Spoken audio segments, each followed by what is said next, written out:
Hello everyone, my name is Daniel and I'm back with a new blog post. This one's titled How to Find the Pearly Gates and the Rapture. And what's in your gate? Alright, let's dive right into it. We all want to make it to the pearly gates and the rapture, but how do we find them? Those seeking the rapture must have an accurate understanding of his calendar, or you'll be looking at the wrong place at the wrong time. The 12 gates were 12 pearls. Every gate was of one pearl. Revelation 21:21. It's interesting that 21:21 is the opposite of 12:12. It's numbers reversed. We know that there are 12 gates that are associated with the 12 pearls, and that they're associated with the 12 tribes. Revelation 21:12 says, and they had a great wall, and had 12 gates, and at the gates 12 angels, and the names written thereon, which are the names of the 12 tribes of the children of Israel. And Ezekiel will actually tell you the names and the directions of each of those names for each of those tribes. But what many people don't realize is that the 12 tribes are also associated with 12 constellations. For example, the tribe of Judah is associated with the lion. And it will tell you that right in Ezekiel. Ezekiel and John had a vision describing the four-headed figure, which I've previously shown you. Each head matches one of the four principal tribes, or the four cornerstone constellations. These are Reuben, Judah, Dan, and Joseph, which also correspond to the gemstones on the high priest's breastplate. So here's the constellation map, and you can see how we have the Lion of Judah. We've got the bull here with each of the horns representing one of Joseph's sons. And we've got the other two constellations down here, one with the face of a man, one with the wings of an eagle. So these are the gates, and are these the pearly gates? So how does that relate?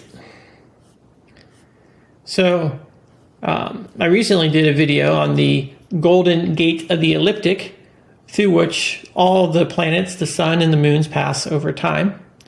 On October 9th, Jupiter, which the Bible compares to one like the Son of Man, will be standing still at the gate and knocking.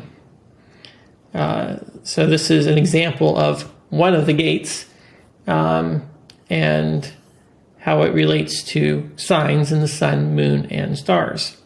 So I encourage you to check out that video. Now, let's look a little bit more about what we can learn about the gates in the heavens.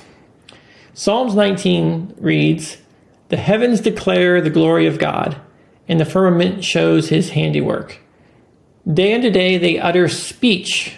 Keep that in mind, speech coming from the stars. "And night unto night they show knowledge. There is no speech nor language where their voice is not heard. Their line is gone out through all the earth, and their words to the end of the world. In them he has set a tabernacle for the sun." So now the heavens, or the stars, are compared to a tabernacle. And the sun as a bridegroom, which comes out of his chamber, we come out of through a door or a gate, and rejoices as a strong man to run a race, going forth from one end of heaven to the other. So he comes out on the east side, because the sun rises in the east. East gate is where the bridegroom comes out of the tabernacle. So now we've established where the east gate is by the analogy to the sun and the tabernacle. All right, but what about the moon? "Thus saith the Lord Elohim," or Jehovah, "the gate of the inner court that looks toward the east shall be shut 6 working days, but on the Sabbath it shall be opened, and in the day of the new moon it shall be opened. So there should be a gate opened on the day of the new month, right? Moons for month. So at the start of the month, a gate for the moon should be opened.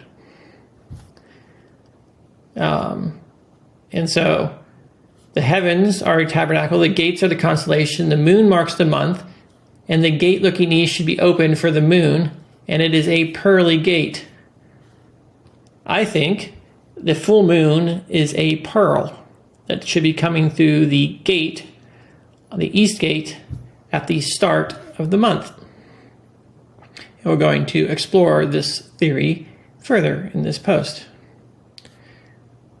Let's look at the meaning of the word east for a second, because the east gate is an important characteristic. The sun rises in the east. It's the beginning of daylight. The gate looking east is to be opened at the start of the new month. The word east also means the beginning or to go in front of. You can look over here that it's translated as old, eastward, ancient, eternal, ancient time. So the beginning, from the very beginning, that's always that the word east is translated. It can mean to meet, to come or be in front, or to go before. So it leads, it's in front of, it's at the start. And if you go to its root, it means the beginning. So the east gate is the beginning gate. That is where the month starts. And this is a gate that's looking east on the horizon. So that's where you should be looking for the start of your month. So this would suggest that we should be looking to the east for the signs in the sun, moon, and stars of when things begin. But the Pharisee tradition has everyone looking to the west for when things begin. So in order to see the first sliver, you must look west at sunset. In order to see the start of the Pharisee day, you must look west at sunset. Now let's look at what John says. Truly, truly, I tell you, whoever does not enter the sheepfold by the east or front gate, or by the gate, I'm assuming it's the front door because the east gate is the front gate, but climbs in some other way, is a thief and a robber. But the one who enters by the gate is the shepherd of the sheep. The gate opener opens the gate, or the watchman opens the gate for him, and the sheep listen for his voice. So if we are watchmen, the word gatekeeper there is also translated as watchman in the Greek. So if we're the watchman and we're opening the gate for him, we need to know which gate we should be standing at and watching for him. And the sheep listen for his voice. Remember, the stars, the heavens declare, the heavens speak their voice. So if we're listening for his voice, we're looking at the gate, we are watching the stars. And he calls his own sheep by name and leads them out. So we follow through the gate. And when he has brought out all his own, he goes on ahead of them, and his sheep follow him because they know his voice. But they will never follow a stranger. In fact, they flee from him because they do not recognize his voice. So his voice are the signs in the sun, moon, and stars. The light, not the darkness. And then we've got this from Revelation 22:16. It says, I am the root and offspring of David, and the bright morning star. So Venus is a star that shows, or a planet that shows only in the morning when you look east. You will not find the morning star at sunset. You might see Venus at sunset, but it would no longer be the morning star. Now, when the prince shall prepare a voluntary burnt offering. So this prince is referring to Yeshua in the high priest in the future temple. We're reading Ezekiel 46, the future temple. So it's the prince who enters through the east gate. So the one shall open him the gate that looks toward the east. The watchman opening the gate toward the east for the prince. That's the gate the prince goes through. And he shall prepare the burnt offerings and the peace offerings as he did on the Sabbath day. And then he shall go forth. And after he is done going forth, he shall shut the gate. So anyone looking to enter by any other gate, say the west gate of sunset and the sliver moon, could be compared to a thief, if this theory is correct. Let's go to Genesis, because I think this is the heart of the problem. The traditional King James Version and most other versions kind of make it read like the stars are an afterthought. And God said, "Let there be lights in the firmament of heaven to divide the day from the night, and let them be for signs and for seasons and for days and for years." And God made two great lights, the greater light to rule the day and the lesser light to rule the night. And he made the stars also. They inserted extra words that were not in the original text. So let's look at what the Hebrew actually says. Remember, Hebrew reads from right to left. I'm just going to read the translation here, but you can see how I've highlighted all the words in order. It says the light, the greater to rule the day with the day, and the light, the lesser, to rule with the night and the stars. So the lesser light, the moon, rules or has authority at night with the stars. The moon has no authority during day, and it has no authority without the stars. So if you're looking for a sliver moon, there are no stars visible because the sun is still too bright in the sky for any stars to be there. So the moon cannot rule or serve as a sign when the sun is that bright in the sky and the stars are not out. At least that's how I'm interpreting this. So as a second witness to the ruling ordinances of the moon that is combined with the stars at night, let's look at Jeremiah. "Thus saith Jehovah, which giveth the sun for light by day, and the ordinances or rules or signs of the moon and of the stars for a light by night." So you got the moon and the stars and light at night, not the darkness of the moon, not during the day, not without the stars, but the moon and the stars as a light at night, which divides the sea and the waves thereof roar.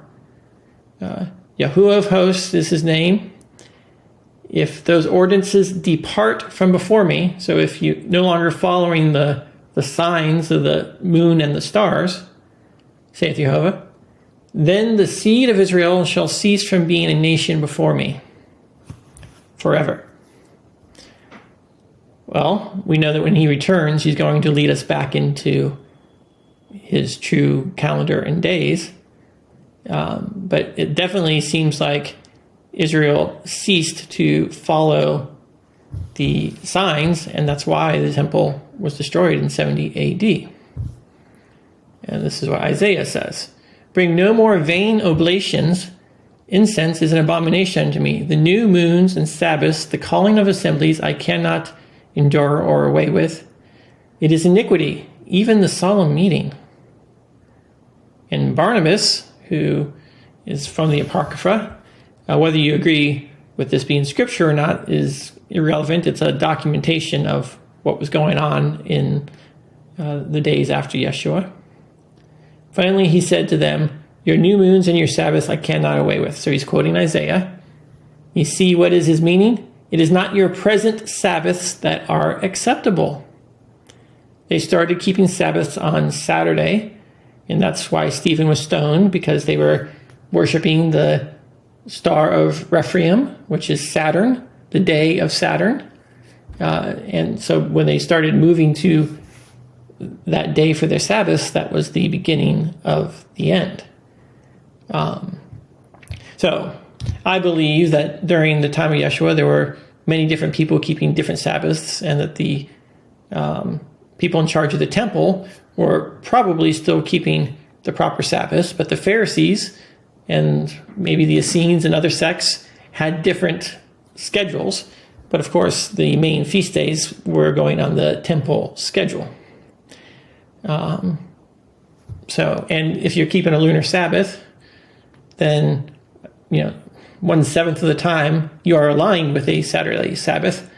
So it's not likely to document every single Sabbath during Yeshua's life. I previously did a video on testing the Saturday Sabbath against biblical history to see if we go to known dates where we know the year, the month, and the day of the month, and that it is supposed to be a weekly Sabbath. Does it occur on a actual Saturday, or does it occur on some other day? And tested it against all the various calendar options, from sliver to conjunction to full moon to solar, just to see if any of them fit. And the evidence is in that it doesn't really fit. And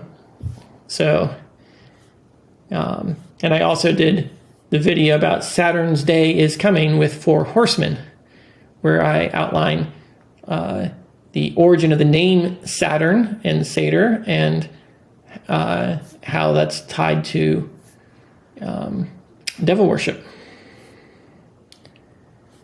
Then we have Psalm 81, verse 3. I've provided a translation here. This comes from the creatorscalendar.com, and it goes through the Hebrew in order. It doesn't reorder it like a lot of translations do, and provides documentation for how they translated it.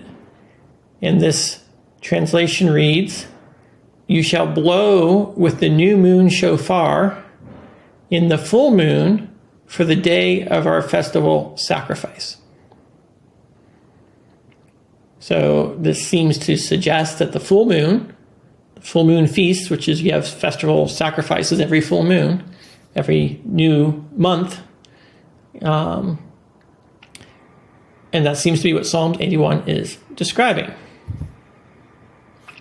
Some people have attempted to claim that full moons means covered moon. Instead of covered with light, it's covered with darkness. Therefore, sliver moon would be ruled out entirely because it's neither covered all with light or all darkness. It's somewhere in between. And it's definitely no light if it's all dark. So it can't be a sign.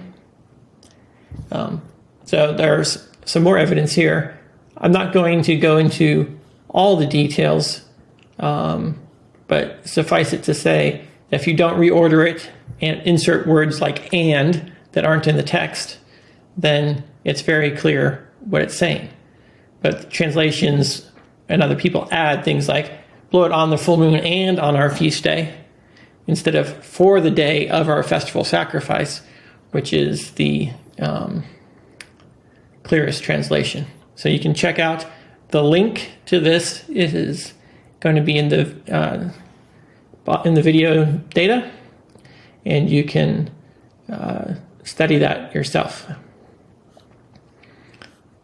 All right. The other thing we have is signs in the sun, moon, and stars on appointed times.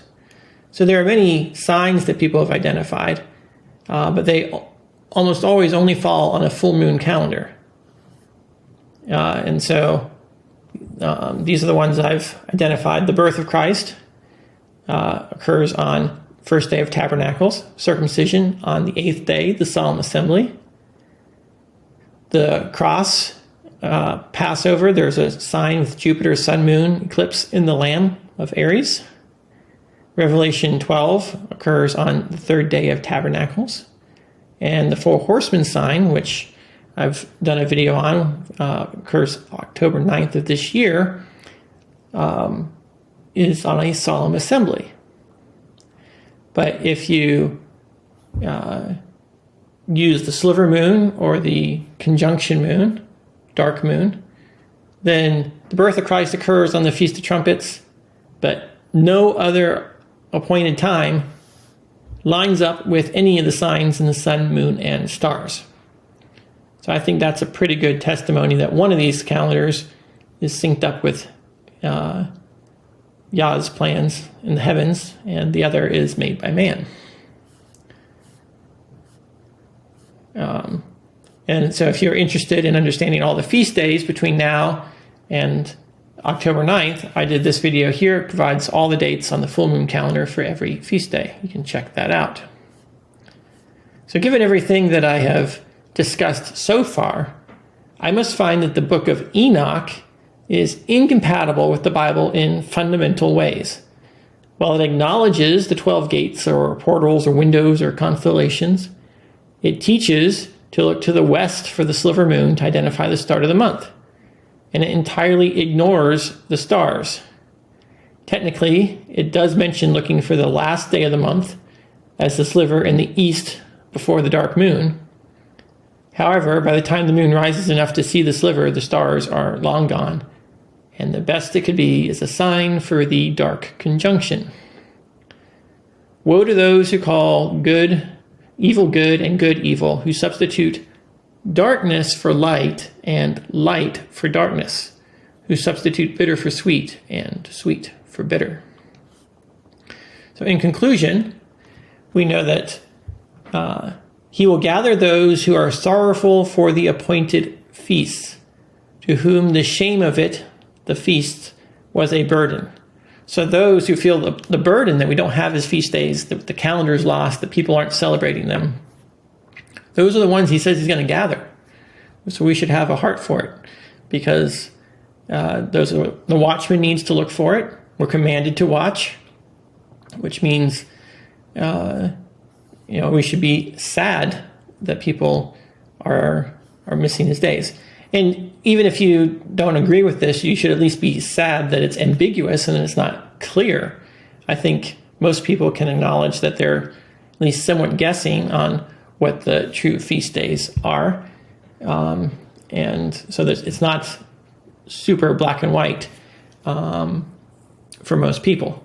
Now, hopefully this study has made things a lot more clear for you, but nevertheless, we should long to know his days. And that longing is what's most important, more so than getting everything right. I do not believe he's going to judge us by our ability to figure all this out and get everything right, because the number of people who can do that is vanishingly small. The gate would be very narrow indeed if that was the case. So I'm praying that he has grace and mercy for all of us who are ignorant in one manner or another of his times, his doctrines, and that he can understand those who have a heart to follow his commands and to seek him, that he'll save them. But nevertheless, if you think it doesn't matter, that's when you should be worried about him saying, Lord, Lord, I did all these things in your name, and he'll say, I never knew you. All right. We are also a royal priesthood who will be sanctified in the rapture. And Exodus tells us how that goes down. It says, you shall bring Aaron and his sons unto the door, the east gate of the tabernacle of the congregation, and wash them with water or baptize them. And then you shall put on the holy garments and anoint them and sanctify them. So if this is an analog for the rapture, we want to be making sure that we're going to the door of the east gate so that he can sanctify us. I think this is about spiritually, not like literally. We don't go to the east gate in Israel. We can't physically go to a gate in the stars. What it means is that we should be seeking out the east gate, and we should be following it as far as setting our times and seasons. So we need to find a way to the east gate, which means finding the true appointed times with the full moon, which rises in the east with the stars just after the sun sets in the west. The full moon is really, really easy to find because it's the day where there's the least difference between when the sun goes down and when the moon goes up. It's a lot easier to find than the full moon. If you think about, than the sliver moon. The sliver moon requires someone with good eyesight and multiple witnesses, and then people to validate the testimony if there are conflicting witnesses about when the moon was. With the full moon, you don't even have to be able to see clear enough to read. You can tell if you can see a light in the sky and you can see the sun, then you can identify that day. And you don't need the testimony of any people in Israel to tell you when it begins. Here's a question for those who keep the sliver is, are you citing it yourself in your particular time zone? Or are you going off of the time zone in Israel, where Israel has their witnesses that are watching it for there?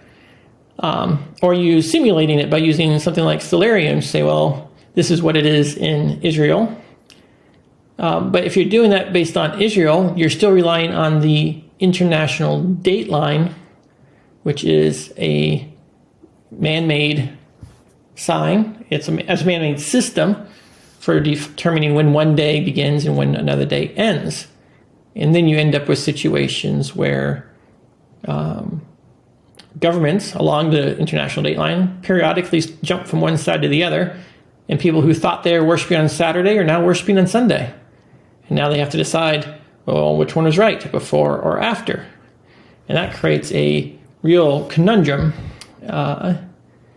And so if you're using a sliver moon based off of a sighting in Israel, how does that work 300 years ago before we had telegraphs and speed of light communication around the world?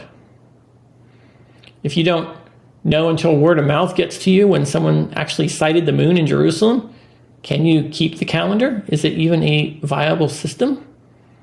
And if everyone is trying to cite it for themselves and they maybe cite it, maybe don't,